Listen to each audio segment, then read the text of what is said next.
नमस्कार, स्वागत है आपका। मैं हूं आपके साथ अनंत। टाइम्स नाउ भारत की चुनावी बस पहुंच चुकी है इस वक्त धर्म नगरी अयोध्या में। अयोध्या जिसकी पहचान भगवान श्री राम। बीजेपी की बात सबसे पहले होती है क्योंकि राम मंदिर बनाने का श्रेय बीजेपी अपने सर लेके जाती है। राम मंदिर और भगवान श्री राम और अयोध्या बीजेपी के लिए सिर्फ आस्था नहीं बल्कि राजनीतिक हथियार के तौर पर भी काम कर रहा है। बीजेपी विकास की बात करती है लेकिन साथ ही साथ हिंदुत्व का एजेंडा भी सेट करती है।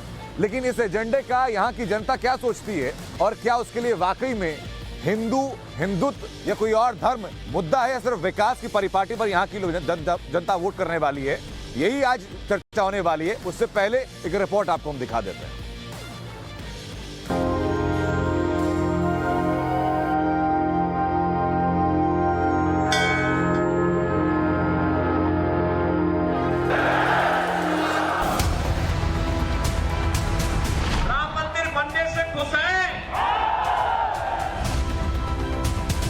रात में हमारे सपने में आए थे, भगवान कृष्ण जी कह रहे थे आपकी सरकार बनने वाली है, और एक बार नहीं आए, हर दिन आते हैं।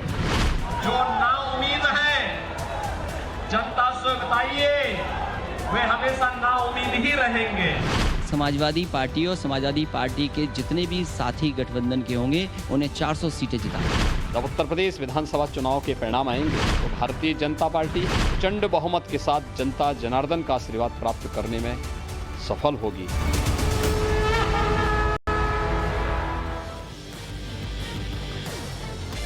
अयोध्या जिला पहले फैजाबाद के नाम से जाना जाता था। योगी सरकार ने नाम बदला लेकिन समाजवादी पार्टी ने अपनी जो सूची जारी की उसमें नाम फैजाबाद ही रखा गया। इसको लेकर के यहाँ के लोगों की क्या राय है ये लोगों से जानेंगे, नेताओं से जानेंगे। लेकिन साथ ही साथ आज जयंत चौधरी और अखिलेश यादव की एक जॉइंट प्रेस कॉन्फ्रेंस होने वाली थी। उस प्रेस कॉन्फ्रेंस से ठीक पहले अखिलेश यादव ने ट्वीट किया कि उनके हेलीकॉप्टर को उड़ने नहीं दिया जा रहा है और कहा कि मौजूदा सरकार की साजिश है कि लोगों तक जुड़ने नहीं देना चाहती है बीजेपी। हालांकि अखिलेश के ट्वीट के कुछ ही देर बाद उनका हेलीकॉप्टर है रवाना भी हो गया। इन तमाम चुनावी सरगर्मियों के बीच आज अयोध्या हम लोग पहुंचे हैं कि जो लोग राम की बात करते हैं क्या उनके विकास के मॉडल पर लोगों को भरोसा है? जो लोग राम सेतु के अस्तित्व पर सवाल उठाते थे क्या उनके विकास के मॉडल पर भरोसा है? या 2012 से 2017 में प्रदेश के अंदर जो काम हुए उसी के नजीर के आधार पर अयोध्या की जनता वोट करने वाली है? इन्हीं मुद्दों को लेकर के जब अयोध्या की जनता के बीच हम लोग पहुंचे अलग अलग जगहों पर, लोगों ने क्या कहा ये सुनवाते हैं आपको।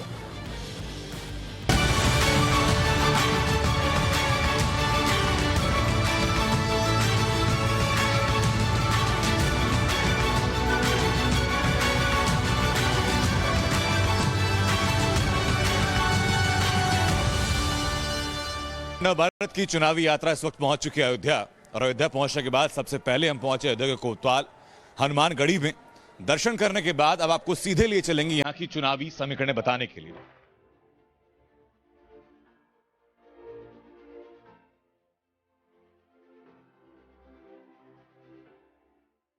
इस वक्त हम लोग मौजूद हैं, मेरी बाईं तरफ मुश्किल 100 मीटर की दूरी पर हनुमानगढ़ी है और इस वक्त हम लोग खड़े हैं चंद्रा मारवाड़ी भोजनालय पर। 1948 का भोजनालय है। चंद्रा जी कहते हैं कि अयोध्या के अंदर सबसे पुराना भोजनालय उन्हीं का है। तो खाने के स्वाद के साथ साथ राजनीति का मिजाज यहाँ का क्या है हम जान लेते हैं। सर बताइए, विधानसभा चुनाव में यहाँ का वोटर क्या सोच रहा है कि मुद्दे क्या होने चाहिए? विकास का मुद्दा है मेन। एक राम मंदिर का फैसला हुआ तब से अयोध्या का डेवलपमेंट थोड़ा सा बढ़ा है, व्यापारियों का भी व्यापार बढ़ा है और यहाँ का जो आकर्षण है वो भी बढ़ी है। अयोध्या तीर्थ यात्रा होने के नाते से और जन्मभूमि का फैसला आने के बाद से लोगों की यात्रियों की संख्या काफ़ी संख्या बढ़ी है, तो व्यापार बहुत बढ़ रहा है और हम अयोध्या का जो गरिमा है वो बढ़ रही है। बाबा जी के राज में सबको जाना है एकदम मामला। यस, बीजेपी के नाम से ज़्यादा वोट पड़ेगा जी। मुद्दा यही है हम लोगों का कि विकास हो, और क्या विकास हो ही रहा है, धीरे धीरे हो ही रहा है। जब उनकी दुकानें छिन जाएगी दोनों साइडें, सब जगह रोड चौड़ीकरण हो रहा है, उनकी दुकानें छिन जाएगी, उनका व्यापार छिन जाएगा, दाल रोटी छिन जाएगी। चौड़ी रोड नहीं चाहिए आपको? नहीं चाहिए तो, लेकिन उसकी वैकल्पिक व्यवस्था भी तो चाहिए। वैकल्पिक व्यवस्था होनी चाहिए। चौड़ीकरण करिए लेकिन ये है कि कम से कम हम लोग को भी जीने दीजिए। तो कोई वैकल्पिक व्यवस्था नहीं कर रहे हैं लोग? वैकल्पिक व्यवस्था अभी कुछ खाली कागजों में चल रहा है, यहाँ है वहाँ है, कहाँ है पता नहीं। योगी जी के सरकार में जो है काम सब अच्छा हुआ है, गुंडाई नहीं है और हर चीज़ ठीक है, लेकिन ग्रामीण क्षेत्र में कोई विकास नहीं हुआ है। तो जनता की राय आपने सुनी। अब सीधा जो जनप्रतिनिधि हैं, जो अयोध्या के लोग हैं, उनका रुख करते हैं और उनसे बात करते हैं जनता के मुद्दों पर। जो खास मेहमान हमारे साथ उनका तारुफ कराते हैं, हमारे साथ महेंद्र राजू दास जी जुड़ चुके हैं, हमारे साथ संदीप श्रीवास्तव हैं, वरिष्ठ पत्रकार हैं, पीयूष रंजन हमारे साथ हैं, क्षेत्रीय विधिक प्रकोष्ठ के संयोजक हैं, साथ साथ आलोक सिंह जी हमारे साथ हैं, प्रतिनिधि हैं जिला पंचायत अध्यक्ष के, इकबाल अंसारी हमारे साथ हैं, मुद्दई रहे हैं बाबरी मस्जिद के, दान बहादुर सिंह हमारे साथ हैं, प्रवक्ता हैं समाजवादी पार्टी से, कांग्रेस से शरद शुक्ला हमारे साथ हैं, आचार्य जगत गुरु संत स्वामी परमहंस जी हमारे साथ हैं और साथ ही साथ महंत बाल योगी रामदास जी हमारे साथ। बहुत बहुत स्वागत आप सभी लोगों का। शुरुआत मैं संदीप जी आपसे करना चाहूंगा कि लोगों से बात हमने तो की, लेकिन अयोध्या के क्या मुद्दे हैं जिनके ऊपर चुनाव होने वाला है? अयोध्या का प्रमुख मुद्दा है बेरोजगारी, विकास। हालांकि अगर हम भाजपा की बात करें तो 10 में अगर 10 नहीं दे सकते तो 10 में 8 जरूर दे सकते हैं विकास के नाम पर। विकास निश्चित रूप से हुआ और यही कारण है कि आज सभी राजनीतिक पार्टियां अपना चुनावी प्रचार अयोध्या की धरती से शुरू करना चाहती है। अभी तक तो कोई अयोध्या को नहीं जानता था, नहीं अयोध्या की तरफ रुख करता था, लेकिन कोई ना कोई रीजन तो है कि लोग आकर्षित हुए अयोध्या की तरफ। तो ये सबसे बड़ा मुद्दा है। रोजगार और विकास का मुद्दा है। निश्चित रूप से रोजगार और विकास तो हर पार्टी के लिए और पब्लिक का सबसे बड़ा मुद्दा है ये। मैं राजनीतिक पार्टियों से रिएक्शन लूं उससे पहले महेंद्र राजू दास जी आप बताइए सर कि इस सरकार ने रोजगार के बारे में, विकास के बारे में जो काम किया, अयोध्या के वासी होने के नाते, महंत होने के नाते आप संतुष्ट हैं उन चीजों से? नहीं, पहले तो मैं आपको बहुत बहुत साधुवाद दूंगा, धन्यवाद दूंगा। जिस प्रकार से यह विषय कि उत्तर प्रदेश के चुनाव है, इस चुनाव में हर एक पार्टी अपने अपने भाव से काम करना शुरू किया, लेकिन कुछ राजनीतिक दलों में इतना ज्यादा बदलाव आया है जो भूतो न भविष्यति। लोग यहाँ बात करते हैं जिस प्रकार से अयोध्या, मथुरा और काशी, उसके बाद लोगों को रोजगार, रोजी।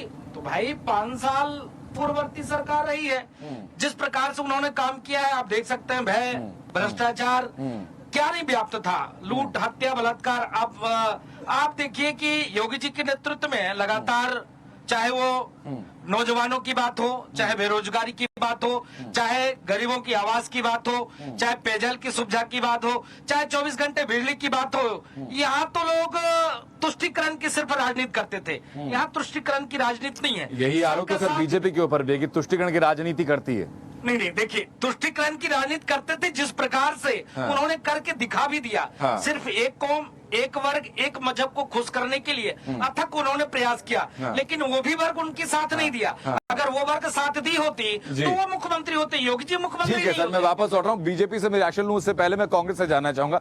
शरद बताइए, नौजवान हैं आप, जब लोगों के बीच में जाते हैं तो मंदिर का मुद्दा नजर आता है, धर्म का मुद्दा नजर आता है, विकास का मुद्दा नजर आता है, रोजगार का मुद्दा नजर आता है। सबसे पहले आपका अयोध्या की धरती पर बहुत स्वागत, अभिनंदन है आपको। जय सिया राम जी। देखिए, यहाँ पर जब अगर नौजवान की आप बात करते हैं तो हम श्री राम की बात तो करते हैं, लेकिन फिर अपने हाथों में काम की भी बात करते हैं। हम अयोध्या, मथुरा, काशी की तो बात करते हैं, लेकिन इलाहाबाद में पढ़ने वाले जो लड़के को फांसी लग जाती है बेरोजगारी, उसकी भी बात हम करते हैं। यहाँ पर जब माननीय योगी आदित्यनाथ जी यहाँ के मुख्यमंत्री हुए, देश में प्रधानमंत्री के रूप में नरेंद्र मोदी जी आए, तो युवाओं से बड़े बड़े वादे किए गए थे। उन्होंने बहुत बड़ी मात्रा में रोजगार देने की बात की थी। यहाँ जो मेरे साथ नौजवान साथी यहाँ खड़े हैं, मैं पूरी जिम्मेदारी के साथ ये बात कह रहा हूँ, गांव के अंदर सांड और गैया हकाने के अलावा अगर कोई रोजगार किसी नौजवान को मिला, मुझे बता दे। अगर ये रोजगार मिला है तो आप बता दीजिए, लाठी से लड़के पीटे जा रहे हैं सड़कों पर, वो कौन है? अगर इन्होंने रोजगार बांटे हैं तो तमाम सारे नौजवान जो परीक्षाओं के लिए दौड़ के जाते हैं, परीक्षा उनकी रद्द कर दी जाती है, वो कौन लोग हैं? तो नौजवानों को छलने का काम इस पार्टी ने किया है। तो परीक्षा रद्द होने वाला मामला, भर्ती रद्द होने वाला मामला अयोध्या में राजनीतिक मुद्दा है, विधानसभा का मुद्दा है पूरे उत्तर प्रदेश के अंदर, कण कण में। क्योंकि जो नौजवान है इस देश के प्रदेश का, वही नीति नियंता है। सरकार बनाई। मैं लौट रहा हूँ आपके पास। सर बताइए जरा कि बीजेपी के ऊपर ये आरोप है कि रोजगार को लेकर के, यहाँ जब हम लोग पहुंचे, बच्चों से बात की, नौजवानों से बात की, तो वो भी कह रहे कि रोजगार नहीं है।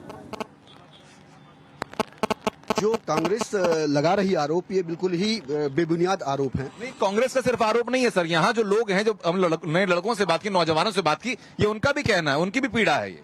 देखिए, ये पूरे देश की पीड़ा है कि कोविड 2020 में आया और कोविड के बाद इतनी ज्यादा परेशानियां बढ़ गई कि पहली बात तो ये है कि आदमियों को सर्वाइवल की जरूरत थी, कि वो आदमी जिंदा रहे, फिर उसके बाद रोजगार और है। तो हमारी सरकार ने पहले तो ये व्यवस्था की कि वो आदमी सुरक्षित रहे, इसके लिए वैक्सीन और तमाम चीजों की इजाद कराया गया। और अब चूंकि कोविड इस समय भी बढ़ा हुआ है, इस वजह से जैसे ही कोविड खत्म होता है और ये सारी व्यवस्थाएं, मतलब नौकरियां आपके पास तैयार हैं, कोविड खत्म आप भर्ती शुरू कर देंगे? बहुत सारी नौकरियों की भर्तियां शुरू हो चुकी हैं, उसके एग्जाम हो रहे हैं और एग्जाम तो रद्द हो रहे हैं सर? नहीं, एग्जाम ऑर्गेनाइज हो रहे हैं। अगर कहीं पेपर लीक होता है, जैसे और कोई अनियमितता पाई जाती है, तो वो रद्द किया जा रहा है। सभी एग्जाम नहीं रद्द किए। ठीक है, मैं लौट रहा हूँ सर। जिला पंचायत के आधार पर लोगों का कहना है कि भाई अयोध्या में शहर के तौर पर तो विकास हो गया, लेकिन आसपास जो 2-3-4 किलोमीटर की परिधि में जो गांव हैं, वहां पर सड़कें आज भी बदहाल है। नहीं, ये निराधार आरोप है। हम लोग लगातार गांव को, उनकी सड़कों को, नाले को, हर चीज को व्यवस्थित करने का काम कर रहे हैं, प्रकाश की व्यवस्था कर रहे हैं। अभी तक ऐसा कुछ नहीं था, गांव में सड़कें बदहाल थी, लेकिन पिछले 5 साल में ये जो योगी जी की सरकार है, लगातार विकास का काम हुआ है। आप खुद जाके जमीनी हकीकत को परख सकते हैं। और पहले गांव में लाइटें नहीं हुआ करती थी, आज हम लोग जिला पंचायत से भी लाइटें लगाने का काम कर रहे हैं। कितने घंटे लाइट आ रही है सर यहाँ? 18 घंटे गाँव में आ रही है और लगभग 22 घंटे शहर में आ रही है। ठीक है, इकबाल अंसारी जी मुझे बताइए सर कि मंदिर का मुद्दा बड़ा हावी रहा, मतलब खास तौर पर 90 के दशक के बाद से पूरी भारत की राजनीति में। उत्तर प्रदेश के इस बार के चुनाव में भी क्या मंदिर का मुद्दा रहने वाला है? देखिए, सवाल इस वक्त जो है अब मंदिर का मुद्दा नहीं है, और इस वक्त जो है मुद्दा विकास का है। तो विकास के लोगों की मांग है तो विकास होना चाहिए। हम तो योगी जी से मांग भी करते हैं कि जब विकास की जरूरत है तो विकास होना चाहिए, सड़कें होनी चाहिए, लाइट होना चाहिए, और बेरोजगारों को काम भी होना चाहिए, नौकरी में लोगों के लिए भर्ती भी होना चाहिए, क्योंकि जो लोग बेरोजगार हैं वो क्या करेंगे भाई, उनके लिए तो नौकरी की भर्ती तो निकालना भी जरूरी है भाई। मंदिर मस्जिद का तो 5 जो है बहुत साल बीत चुके हैं, वो मामला सुप्रीम कोर्ट ने खत्म कर दिया। बीजेपी तो कहती है उन्होंने करवाया खत्म। नहीं, देखो ऐसा, ये काम तो सुप्रीम कोर्ट का है, ये काम तो सुप्रीम कोर्ट ने किया है। कहने वाले जो कुछ भी कहते रहेंगे, आजकल सब कुछ चलता है। ठीक है, मुझे बताइए सर कि समाजवादी पार्टी विकास का क्या खाका खींच रही है, और क्या ऐसी कमियां बता रहे हैं? खाली सांड के ऊपर कॉम्पनसेशन देके मामला सेट हो जाएगा क्या? नहीं सर, हम किसान को कम से कम जो परिवार भर खेत में काम करता है, उसका लेबर चार्ज मिल जाए। महंगाई 4 गुना बढ़ी, किसान की आमदनी घट गई। आज हिंदुस्तान का पूरा नौजवान बेकरार है। इन्होंने सारी सरकारी संस्थाओं को बेच दिया। हम पुरानी पेंशन लागू करने जा रहे हैं, और यही अयोध्या नगरी है जो गरीब शहर है। 300 का 3,500 वाटर टैक्स, हाउस टैक्स इन्होंने कर दिया है। राम की प्रजा करा रही है, और हमारे राष्ट्रीय अध्यक्ष ने कहा कि सत्ता पाते ही अयोध्या का हाउस टैक्स, वाटर टैक्स माफ कर दूंगा। और बाबा जी आए थे हनुमानगढ़ी पर, कहा था कि कम से कम संतों का 70% कर दूंगा, लेकिन वो भी नहीं हो पाया। राजू दास जी माइक लेकर तैयार है, कुछ कहना चाह रहे हैं जी? राजू दास जी, देखिए, समाजवादी पार्टी के गद्दावर नेता है, प्रवक्ता हैं, ये बदले की बात करते हैं, मैं बदलाव की बात करता हूँ। ये बदले की बात नहीं, आप लगातार बदले की बात, आपने कहा हमने बदले की कोई बात नहीं महोदय ने, आपने कहा बदले की भाव से आप बात कर। अभी तक आप क्या कर रहे थे महोदय? आपकी शासन सरकार था, जिस द्वेष की भावना से आप काम करना चाहते हैं, ये मंसूबा आपकी पूरी नहीं होगी, क्योंकि उत्तर प्रदेश की जनता आपको 5 वर्ष देखा होगा। आपके 5 वर्ष में लगातार 5,000 से ऊपर दंगे हुए महोदय। जिस प्रकार से उत्तर प्रदेश में लूट, हत्या, बलात्कार, आपके नेता आपके नेता ने कहा, आपके नेता ने कहा। राजू दास अपनी बात करते, फिर मैं आ रहा हूँ। मैं शायद आपके पास एनसीआरबी का डाटा इनसे पूछिए। अच्छा, एनसीआरबी के डेटा के ऊपर मैं आपके पास आंकड़े लेकर के आऊंगा, ठीक है? और ईमानदारी से बात करेंगे सर, 12 से 17, 17 से 22 के बारे में ईमानदारी से बात करिए। देखिए, बीजेपी के प्रवक्ता महोदय भी बात को बड़े दम भर के कह रहे थे कि यहाँ पर रोजगार की बड़ी व्यवस्था कर दी गई है। मैं सबके सामने चुनौती इनको दे रहा हूँ, ये मुझे एक ऐसे कल कारखाने, फैक्ट्री का नाम बता दें जो अयोध्या के अंदर लगाया गया, जहां से रोजगार का सृजन हो रहा है, बता दें हमको, एक बता दें। कारखाने की बात कर लेंगे, लेकिन महन जी, हाँ कृपात्री महाराज, मैं आपके पास में। और महन जी बताइए जरा कि अयोध्या के मुद्दा रोजगार है, राम है, विकास है, क्या है? देखिए, पहले पूर्ववर्ती जितनी भी सरकारें आई हैं, जीवन भर लोग कमा करके एक छत बनाना मुश्किल होता था। भारतीय जनता पार्टी ने जितना बेघरों को घर दे दिया है, कोई भी काउंटिंग में मैं चैलेंज कर रहा हूँ, इतने लोगों को घर नहीं मिला है। मैं चैलेंज कर रहा हूँ, योगी मोदी के नेतृत्व में भारत में राम राज्य आ रहा है। और ये बात अलग है, आपकी किसी जनप्रतिनिधि से शिकायत हो अलग बात है, लेकिन डबल इंजन की सरकार के विषय में कोई अंगुली नहीं उठा सकता है। अच्छा, और गुप्ता जी को जो टिकट आज फाइनल हो गया उसके बारे में क्या कहेंगे? अब देखिए, ऐसा है कि वो तो नेतृत्व तो किसी को भी दे दे, लेकिन अयोध्या मुस्कान क्यों आ रही है गुप्ता जी के नाम पर आपके चेहरे? मेरे कहने का अभिप्राय यह है, अयोध्या से किसी साधु संत को टिकट देना चाहिए, संतों की नगरी है। देखिए, इनको मुस्कान तो आएगा ही, क्योंकि ये भी चुनाव लड़ना चाहते थे, लेकिन भाजपा ने इतना मुकदमा इनको लाद दी और फिर भी उन्हीं के गुणगान गाते हैं। और उसके बाद जो है यहाँ विकास कार्य की बात हुई, अभी आपने पूछा, भाजपा के प्रवक्ता ने खुद हार लिया और उन्होंने कहा कि कोविड के वजह से विकास नहीं हुआ। ऐसा बात नहीं है। देखिए, पूर्ववर्ती सरकार को राजू दास जी महाराज ने भी बोला कि जो यहाँ पे विकास नहीं करा है, ये सामने चेंजिंग रूम, ये सामने जो वातानुकूलित कॉम्प्लेक्स बना है, वो सामने भजन संध्या जो बना है, 14 कोसी पंचकोसी परिक्रमा मार्ग, वृक्षारोपण कॉम्प्लेक्स, अंडरग्राउंड बिजली, अंडरग्राउंड सीवर, अनेक कार्य श्री अखिलेश यादव जी के शासन काल में हुआ है। मुझे लगा योगी जी का नाम लेने वाले, जिन्होंने काम आपने ये हुआ है। और बीजेपी के प्रवक्ता से मैं पूछना चाहता हूँ, 10 काम ये गिना दे, इन्होंने क्या किया है? उनसे 5 काम गिनेंगे, 5 काम गिनवाएंगे। और मैं एक बात बताना चाहता हूँ कि हाँ, इन्होंने ये बढ़ोतरी इनका हुआ, जैसे कि राम मंदिर का हमने सपना सुना था और आपके चैनलों पे भी आता था कि 200 फीट ऊंचा बहुत भव्य दिव्य जो है राम जी का वो मूर्ति बनने वाला है, उसका नहीं पता चला। यहाँ से जो है वो मथुरा, अरे वहाँ के लिए जो बस चली थी उसका नहीं पता चला। एयरपोर्ट की जमीन ये सामने है, बीजेपी वाले जवाब देंगे आप किस बात की? एयरपोर्ट की जमीन अभी तक जय सिया राम, जय सिया राम, जय सिया राम। यही सारे मामले हैं अयोध्या के अंदर। हेलो, देखिए, जो काला चश्मा लगाए रहते हैं उनको कुछ दिखाई नहीं पड़ता है। कुशीनगर का कौन लगाया काला चश्मा? कुशीनगर के एयरपोर्ट, सुनिए, हाँ, सही बता रहा हूँ, ये पावर का चश्मा है, पावर चश्मा है, काला चश्मा नहीं है। देखिए, कुशीनगर के एयरपोर्ट, नोएडा के एयरपोर्ट, दिख गया, ये वही लोग हैं जो बीजेपी के 2 काम, काटो फीता बदलो नाम, उसके बाद जो बच जाए वो बनवा खाली बेचते रहिए।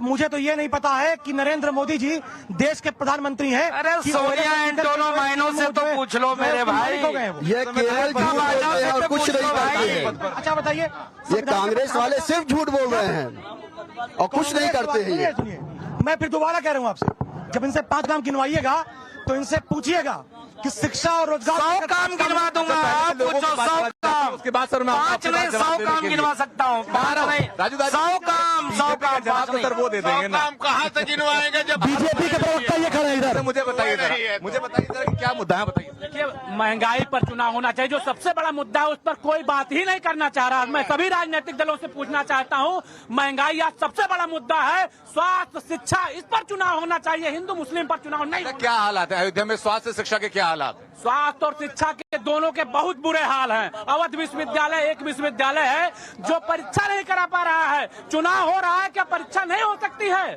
परीक्षा क्यों नहीं करा रहे? वो तो कोरोना की गाइडलाइन है सर कि शैक्षणिक संस्थानों को बंद रखा गया। हो रहा है, मैं पूछना चाहता हूँ, चुनाव क्यों हो रहा है? ये मुद्दा आप रखते हैं। भाई साहब क्या कह रहे हैं आप? पीछे हैं, बताइए।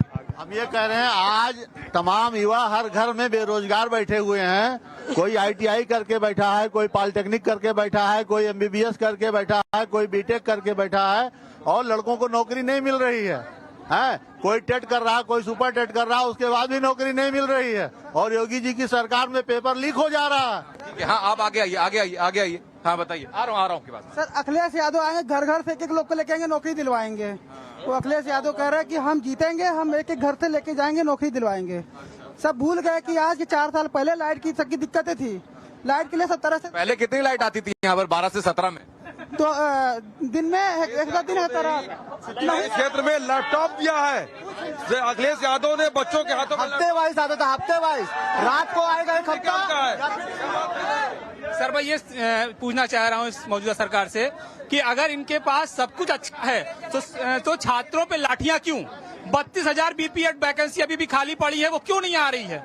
ये सारे मुद्दे। ठीक है, मैं आपसे भी रिएक्शन चाहूंगा। सो पहले सर उनसे थोड़ा सा रिएक्शन ले लो। रोजगार को लेकर बता दीजिए सर कि भर्ती को लेकर के, रोजगार को लेकर के बड़ी असंतोष है लोगों के बीच में। देखिए, मैंने आपसे पहले भी कहा इसके पहले कि कोविड की वजह से थोड़ी सी समस्याएं आ सकती हैं, लेकिन ये नौजवान बिल्कुल मत घबराएं। कोविड सर 20 में, उससे पहले 3 साल का टाइम था काम करने का आपके पास। 8 साल उसमें बहुत सारी चीजें चल रही थी। 7 साल चल रही थी इनका कोरोना 7 साल चला, 7 साल। लेकिन कोविड में आके लगभग मतलब तारतम्यता को बढ़ा सुनिए, लेकिन ये नौजवान घबराए नहीं।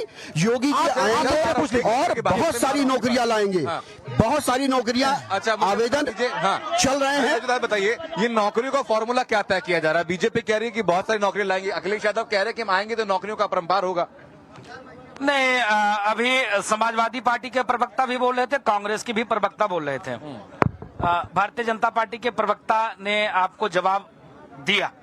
लेकिन विषय क्या है कि ये काल नेमी वाला रूप और गिरगिट जैसे रंग बदलना हर व्यक्ति को आता है, लेकिन कुछ ऐसे राजनेता हैं जो तुरंत कहते क्या करते क्या तुरंत बदल जाते हैं। किसके बारे में बोल रहे हैं आप? गजब आप बात करते हो। जो निहत्ते राम भक्तों के ऊपर गोली चलाती है, जो मस्जिद की बात करती है, जो मंदिर की बात करती है, हम तो डंके की चोट पे जो कहा करके दिखाया। क्या बात आप करते हो?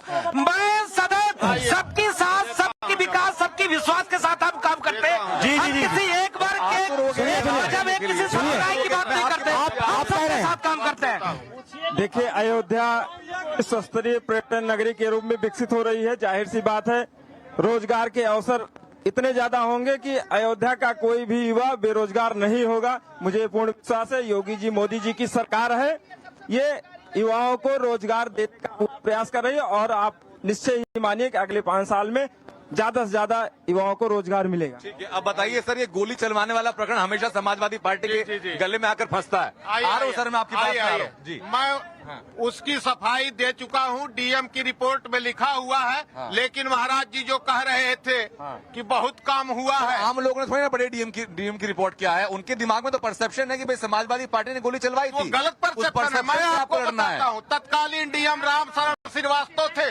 उन्होंने कसम खा के अपनी पुस्तक में लिखा है।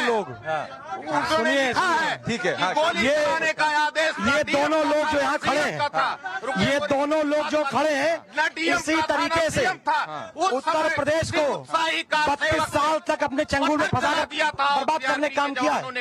और सुनिए, इस प्रकरण के बारे में मैं लोगों से पूछ लूंगा कि वो लोग क्या सोचते हैं। सुनिए, जो लोगों को नहीं पता है, उस समय चर्चा नहीं हो रही है। राजनीति का खेल है, परसेप्शन का खेल। उस समय था अयोध्या में, लोगों मानेंगे। देखिए, जो अभी महाराज जी कह रहे थे, महाराज जी जो अभी आप कह रहे थे, मैं इस बात को बता देना चाहता हूँ आपको। 1991 के अंदर इस देश में नरसिम्हा राव जी की सरकार हुआ करती थी, शंकर दयाल शर्मा राष्ट्रपति हुआ करते थे। उस दौरान राम मंदिर को बनाने के लिए अध्यादेश लाया गया था, लेकिन भारतीय जनता पार्टी के राष्ट्रीय उपाध्यक्ष एस भंडारी जी, सुनिए बात सुनिए, एस भंडारी जी उस समय राष्ट्रीय उपाध्यक्ष थे। उन्होंने सदन के अंदर कहा कि राम मंदिर का अध्यादेश पूरी तरीके विद्वेषपूर्ण है। एक तो वो हो गए, दूसरे ये हैं काल नेमी, तो ये लोग हैं कार सेवकों पर गोली चलवाना। ये कह रहे हैं कि डीएम का आदेश था, हमको कोई आदेश करके गोली चला दे, कभी कतई नहीं बर्दाश्त कर सकता हूं। दूसरी बात, परिक्रमा चल रही थी, परिक्रमा समाजवादी पार्टी के लोगों ने परिक्रमा रुकवाने का काम किया था। ये क्या बात करने का लोग कर रहे हैं? परिक्रमा नहीं करने दिया, परिक्रमा समाजवादी पार्टी। और एक मिनट, जो राम की बात कर रहे हैं, रामचरितमानस में लिखा है कि दैहिक दैविक भौतिक तापा राम राज नहीं काहुं पापा। उसमें लिखा हुआ है राम राज्य के अंदर क्या था। राम राज्य के अंदर सीता माता पर आरोप लगता है और रामचंद्र जी उससे आगे परीक्षा ले लेते हैं। अगर अयोध्या की पहचान राम मंदिर से है तो अयोध्या की पहचान राम मंदिर चंदा चोरी से भी है। पूरे देश में का चंदा चोरी हुई है। की पहचान क्या राम मंदिर से नहीं है ना? ये मान रहे हैं ना? लेकिन भारतीय जनता पार्टी के लोग, भारतीय जनता पार्टी के लोगों ने चंदा चोरी से छोड़ दिया। यहाँ के लोगों ने आरोप लगाया, उस पर प्रमाण नहीं दे पाए। ये रामराज जी की बात करते हैं। ठीक बात है, ठीक बताइए। हाँ, मैं यही सवाल लेकर आने वाला था। मैं यही जो राजू दास सवाल कर रहे हैं कि राम को जो लोग काल्पनिक कहते थे, राम सेतु की कल्पना को सुप्रीम कोर्ट में चैलेंज देते थे, उनके ऊपर फिर लोग कैसे भरोसा करेंगे? राम के नाम पर वोटिंग। मैं बोल लूं आपका सवाल आ गया है। देखिए, राम मंदिर के विरोध में, प्रभु श्री रामचंद्र जी के विरोध में और राम सेतु के विरोध में कांग्रेस पार्टी की तरफ से कोई बयान आया हो तो मैं आप मुझे पेश करते हैं, पार्टी की तरफ से बयान आया हो, मैं मंच छोड़ने को तैयार हूं। कोर्ट में इन्होंने हलफनामा लगाया था। मैं आपको और सुनिए, बयान की जरूरत नहीं है उसके लिए। आपको एक मेरी बात पूरी हो जाए। जिनसे इनका गठबंधन है, निषाद पार्टी के अध्यक्ष ने कहा कि राम तो दशरथ के पुत्र ही नहीं थे। इस पर इनका क्या स्टैंड आता, बताइए इस बात। ठीक है, बताइए परमंजल जी। देखिए, 2 साल यह भयंकर वैश्विक महामारी के बीच में हर घर फ्री में राशन पहुंचा करके योगी